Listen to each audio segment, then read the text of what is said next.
Mt Hermon. Mt Hermon. How many familiar with Mt Hermon? Okay, so you're familiar with, and basically because of the whole Watchers thing in Genesis chapter 6 and the giants, the Nephilim? Okay, it's cooler than that. There's more to it. Mt Hermon, 9,200 feet above sea level, northern edge of the Golan Heights. It's on the border between Syria and Israel, which is a contentious place even today. Israel claims it. The rest of the world says it belongs to Syria. Israel's just discovered a lot of oil there, so it's only going to get worse. But this mountain has been sacred for almost all of human history, as far back as ancient Babylon, and maybe even earlier. The Gilgamesh epic, one of the earliest bits of fiction in human history. There's a copy of the Gilgamesh epic dating to about 1800 BC in which Hermon and Lebanon were called the secret dwelling of the Anunnaki. How many familiar with the term Anunnaki? Those were the gods of the ancient Sumerians. Now, the ancient astronauts crowd on the History Channel believed that the Anunnaki were actually astronauts from somewhere in space who came to Earth and created us. They're wrong.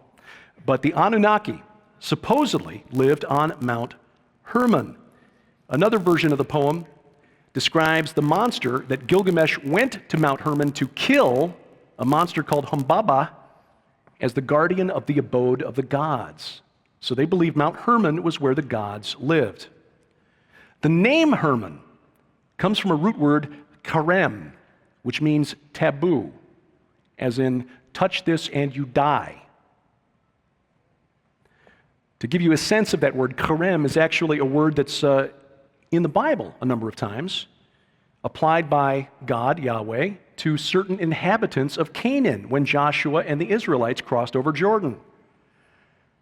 Typically, these were people who lived in places where the inhabitants had been described as giants. There were giants in the land, in the earth in those days, until Joshua and the Hebrews came, and God said, Karem, utterly destroy them. Look in the book of Joshua, especially Joshua chapters 10 and 11, wherever it says utterly destroyed, you can bet that the root word there is karem. It is a holy term. Strong's H2673, if you want to look it up in your concordance, it appears 6 times alone in Joshua chapter 10. Joshua's wars were against the giants, whom God said, destroy them all.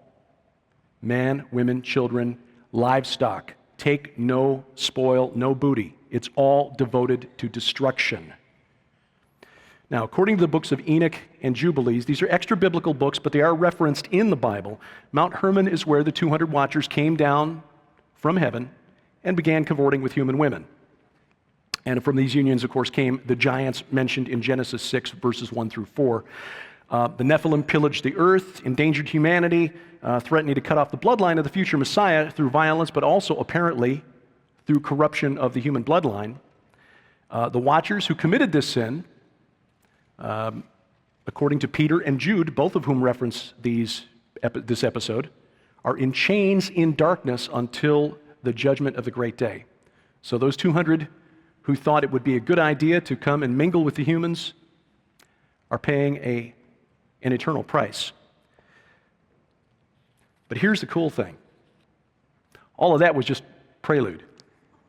About 45 years ago, a scholar named Edward Lipinski wrote a paper on Canaanite mythology, and he concluded, based on piecing together all of these little bits and pieces from tablets that have been discovered over the last 150 years, that Mt Hermon was the home of the Canaanite god El. E-L. El was the chief god, the creator god of the Canaanite pantheon. El lived in a tent.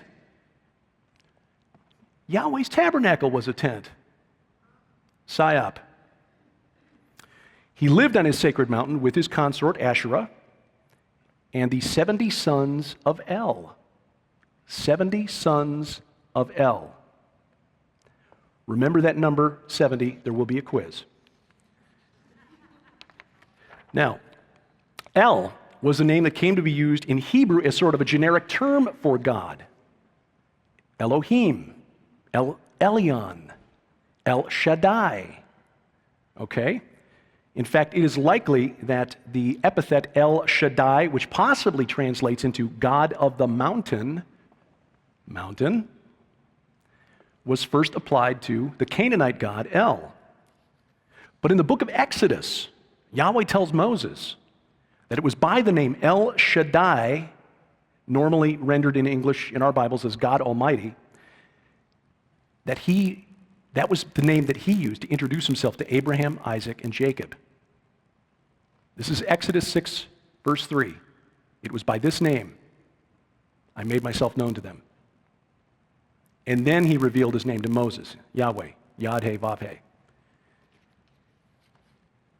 This is why Jacob became known as Israel and not Israel,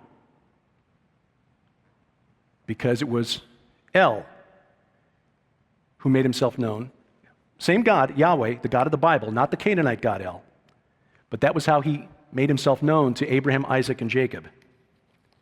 El was not Yahweh, Yahweh was not El. There are scholars out there today who think that we Christians are absolutely stupid because we don't know that we're worshiping a Canaanite God. I mean, it's so clear. It says El right there in the Bible. Don't they know any better? No. In the Canaanite pantheon, El was a figurehead. If you had to pick a word to describe El in the Canaanite pantheon, it would be semi-retired. He basically let the other Canaanite gods do whatever they wanted. Oh, you want to kill Baal and take over the... Okay.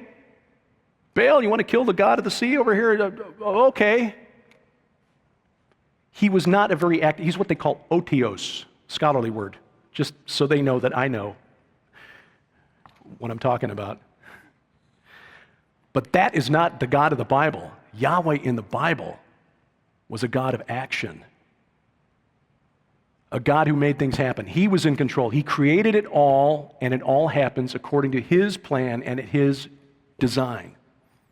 He created us all with free will and created our supernatural enemies with free will as well. But it's all going according to his plan. El was like the way a lot of Christians view God today. Now, when we think about it, kind of wound it up and he's just letting the clock run out. That's not our God.